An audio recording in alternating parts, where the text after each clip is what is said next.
A bill for an act to alter the provisions of the Constitution of the Federal Republic of Nigeria 1999 to completely eliminate the discrimination against women in the nationality law by allowing for wives to be able to pass on their nationality to their foreign husbands and for related matters. Second reading.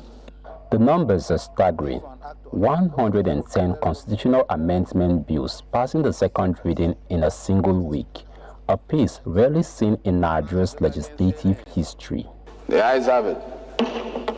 By comparison, constitutional amendments in previous years have moved at a much slower pace, often taking months or even years to gain traction. If you're a draft person, you will know the rules in terms of the number of alterations or amendments to a legislation, to an act or the Constitution that you will propose that will require a repeal. When you have about 50% or more, a particular act that is seeking to be amended ought to be repealed. So the number of constitutional amendments being proposed is another evidence that this Constitution has been overworked and reworked.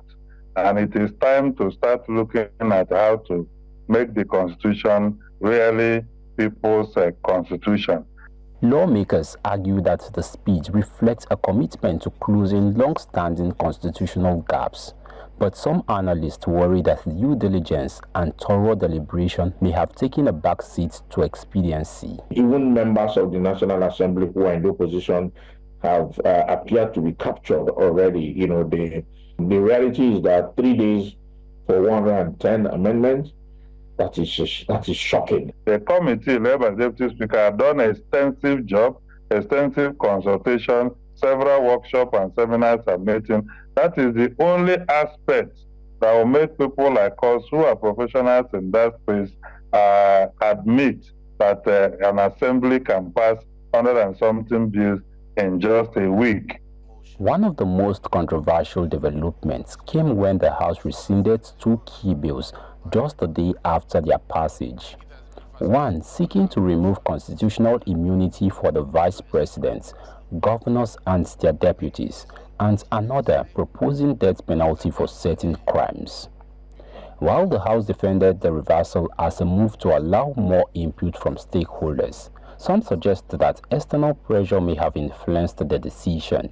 When bills are passed, sometimes those bills are passed in a hurry. Sometimes you not even hear that those bills have ever come out at all.